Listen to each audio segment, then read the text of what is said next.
Hello दोस्तों, तो स्वागत है आपका जियोग्राफी के चैप्टर नंबर 2 जिसका नाम है आकाश गंगा। अंग्रेजी में इसको गैलेक्सी भी कहा जाता है। आकाश गंगा के बारे में आज हम लोग इस चैप्टर में बात करेंगे। आपको मैं बताऊंगा कि आकाश गंगा क्या होती है, आकाश गंगा कैसे बनती है ना। तो चलिए हम आकाश गंगा के बारे में बात करते हैं। तो ये मैंने यहाँ पर जो गोला बनाया है, ये जो है तो स्टार वगैरह है, और ये मान लीजिए एक आकाश गंगा है। तो आकाश गंगा की परिभाषा क्या हो जाएगी? तो असंख्य तारों के समूह को, असंख्य तारों के समूह को हम आकाश गंगा कहते हैं। एक आकाश गंगा में कितने तारे होते हैं? 100 अरब तारे होते हैं ना। तो 100 अरब तारा जो होता है, 100 अरब, 100 अरब तारा, 100 अरब तारा कितना होता है भैया? एक आकाश गंगा में कितना तारा होता है? तो एक आकाश गंगा में जो तो हमारा 100 अरब तारा होता है। और इस ब्रह्मांड में है ना, इस ब्रह्मांड में जो तो 100 अरब आकाश गंगाएं हैं। कितनी आकाश गंगा है? 100 अरब आकाश गंगाएं हैं। मतलब इस आकाश गंगा जैसी जो है तो 100 अरब आकाश गंगाएं हैं जिनसे ब्रह्मांड हमारा बना है।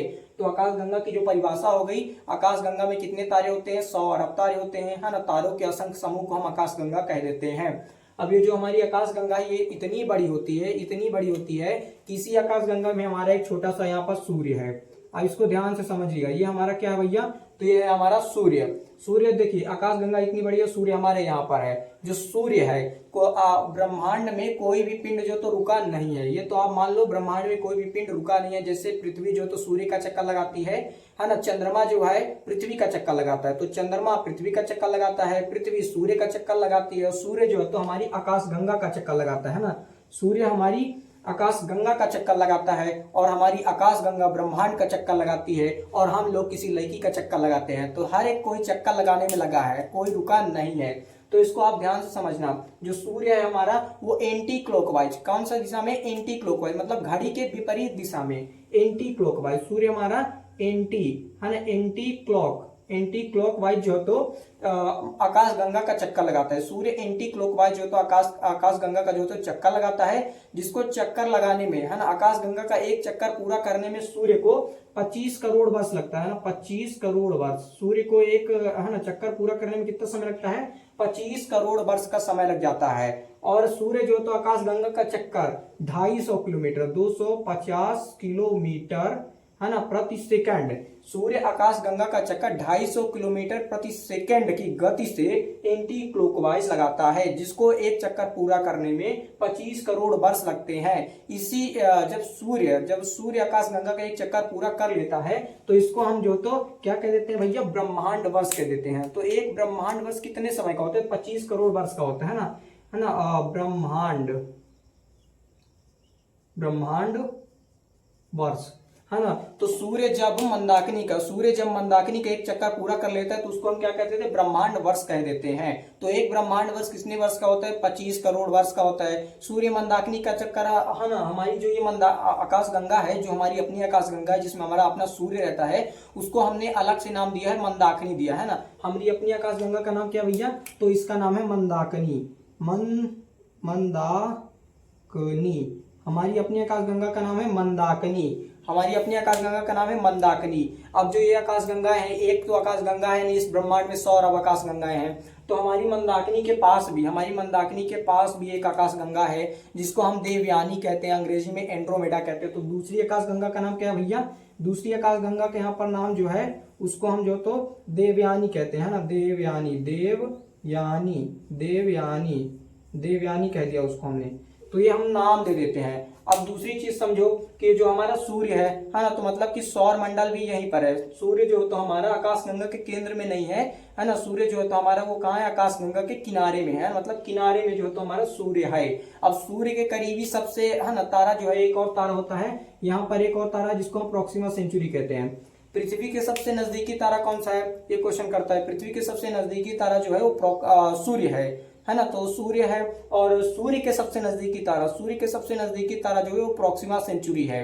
अब देखिए, तो सूर्य से प्रोक्सिमा सेंचुरी जाने के लिए 4 वर्ष लगता है ना। तो ये कम लग रहा होगा कि हम जो तो सूर्य से, है ना, तारा को छोड़कर दूसरे तारा में चले जाएं 4 साल में। ये आपको कम लग रहा होगा, लेकिन 4 साल में पहुंचने की एक शर्त है। आपको जो है तो 3 लाख किलोमीटर, ना, 3 लाख किलोमीटर प्रति सेकंड की रफ्तार से जब आप चलेंगे, तब जाके यहाँ पर 4 साल में पहुंचेंगे, है ना। तब जाके आप यहाँ पर 4 साल में पहुंचोगे।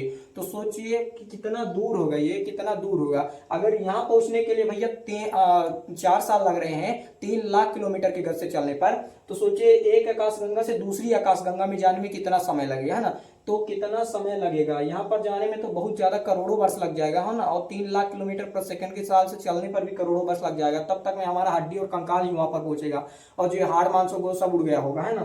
तो हम आगे देखते हैं। तो सूर्य के सबसे नजदीकी तारा क्या है? प्रॉक्सिमा सेंचुरी है। और एक तारा है हमारा सौर मंडल का सबसे चमकीला तारा, जिसको हम साइरस तारा, डॉग स्टार को कुरहावा तारा भी कहते हैं। तो यहाँ पर है डॉग स्टार, साइरस तारा।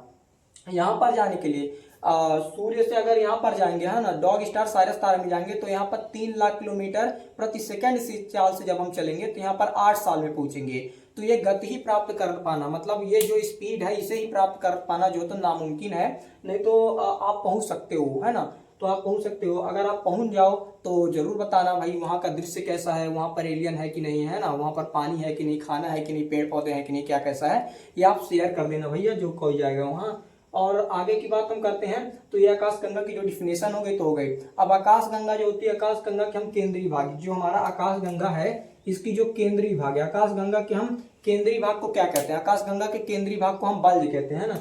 तो आकाश गंगा का जो केंद्रीय भाग है उसको क्या कहते हैं? है ना, बल्ज, बल्ज कहते हैं। आकाश गंगा के केंद्रीय भाग को बल्ज कहा जाता है। आकाश गंगा के केंद्रीय भाग को क्या कहते हैं भैया? हम बल्ज कहते हैं। आकाश गंगा के केंद्र में सबसे अधिक घनत्व कहाँ पाया जाता है? आकाश गंगा के केंद्र में पाया जाता है। मरे हुए तारे कहाँ पाए जाते हैं? केंद्र में पाए जाते हैं। ब्लैक होल सबसे अधिक कहाँ पाया जाता है? केंद्र में पाया जाता है। अब ये जो ब्लैक होलवा होता है ये बहुत खचरा होता है। ये ब्लैक होल क्या करता है कि आकाश गंगा के केंद्र में जो तो है ना बहुत है ना कम पावर वाले भी तारे होते हैं, जैसे कि मैंने आपको बताया था श्वेत वामन हो गया, काला वामन हो गया। तो ये जो ब्लैक होल है आपका, ये श्वेत वामन और काला वामन को जो तो अपनी गुरुत्वाकर्षण शक्ति से खींच लेता है और उनको चपा के मार देता है ना। तो ये बहुत ही खतरा होता है ब्लैक होल। तो आकाश गंगा के केंद्रीय भाग को हम क्या कहते हैं? बल्ज कहते हैं। और जो हमारा सूर्य है, जो हमारा सूर्य है वो आकाश गंगा के किनारे बाह्य भुजा में है। हमारा सूर्य आकाश गंगा के बाह्य भुजा में है, मतलब हमारा सूर्य अभी मरेगा नहीं, अभी जिंदा रहेगा, अभी नया है, युवा अवस्था में हमारा सूर्य है। और यह सूर्य के सबसे नजदीकी तारा प्रॉक्सिमा सेंचुरी हो गई। ब्रह्मांड वर्ष किसे कहते हैं मैंने वो भी आपको बता दिया।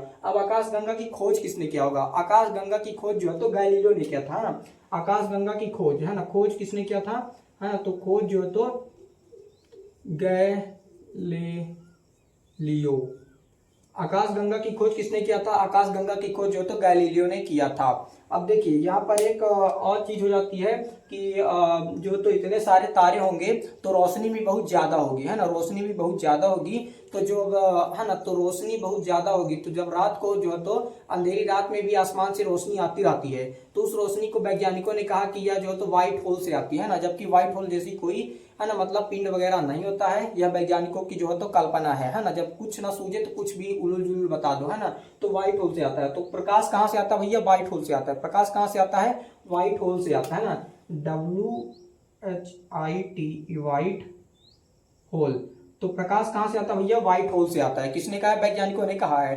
तो ये हमारी आकाश गंगा हो गई। और एक आकाश गंगा होती है जिसको हम जो तो NGCM 33 कहते हैं। ये तीसरी हमारी आकाश गंगा है जिसका नाम NGCM 33। इस आकाश गंगा का नाम क्या है? NGCM 33।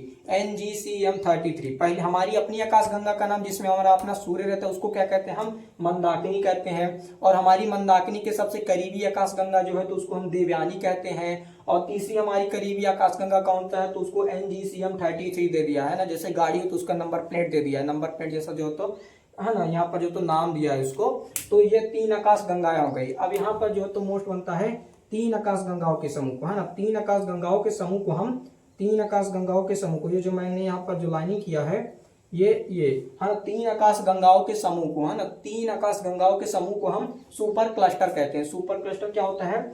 SUPER, सुपर, है ना, क्लस्टर। 3 आकाश गंगाओं के समूह को क्या कहते हैं भैया? सुपर क्लस्टर कहते हैं। 3 आकाश गंगाओं के समूह को सुपर क्लस्टर कहते हैं। और ऐसे ब्रह्मांड में कई सुपर क्लस्टर हैं। तो देखिए एक तारा बना है ना, देखिए तारा के समूह को हम क्या कहे? आकाश गंगा कहे। 3 आकाश गंगाओं के समूह को हम क्या कहे? सुपर क्लस्टर कहे। इन्हीं सुपर क्लस्टरों से हमारा ब्रह्मांड बन गया है। तो ये हो गई सारी चीजें हो गई हमारी आकाश गंगा के बारे में। आकाश गंगा के केंद्रीय भाग को हम क्या कहते हैं? आकाश गंगा के केंद्रीय भाग को बल्ज कहा जाता है ना। आकाश गंगा का आकार कैसा होता है? एक और क्वेश्चन हो जाता है, आकाश गंगा का जो आकार होता है ना वो सर्पिलाकार होता है ना, सर्पिला कार आकाशगंगा का आकार कैसा होता है? तो सर्पिलाकार होता है। आकाशगंगा का आकार कैसा होता है? तो सर्पिलाकार होता है। सर्पिलाकार कैसा होता है? तो भैया ऐसा होता है, कुल मिला के ऐसा ऐसा ऐसा ऐसा कुछ, जैसे तूफान ऐसे ऐसे ऐसे ऐसे बना रहता है ना, ऐसे ऐसे ऐसे ऐसे, इसी को हम सर्पिलाकार कहते हैं। तो आकाशगंगा का आकार सर्पिलाकार हो गया। आकाशगंगा के केंद्रीय भाग को बल्ज कह दिया। एक ब्रह्मांड वर्ष किसने में होता है? 25 करोड़ वर्ष में होता है। और आकाशगंगा की खोज किसने किया था? तो गैलीलियो ने किया था, है ना। ये सभी प्रकाश कहाँ से आता है? तो व्हाइट होल से आता है ना। आकाशगंगा, है ना, आकाशगंगा, 3 आकाशगंगा के समूह को हम क्या कहते हैं? सुपर क्लस्टर कहते हैं। हमारी अपनी आकाशगंगा का नाम क्या है? तो हमारी अपनी आकाशगंगा का नाम देवयानी है, अरे मतलब मंदाकिनी है। और हमारी आकाशगंगा के सबसे नजदीकी आकाशगंगा कौन सा है? तो उसको देवयानी और फिर अंजीसियम 33 कहते हैं। आकाशगंगा की खोज किसने किया था? तो गैलीलियो ने किया था।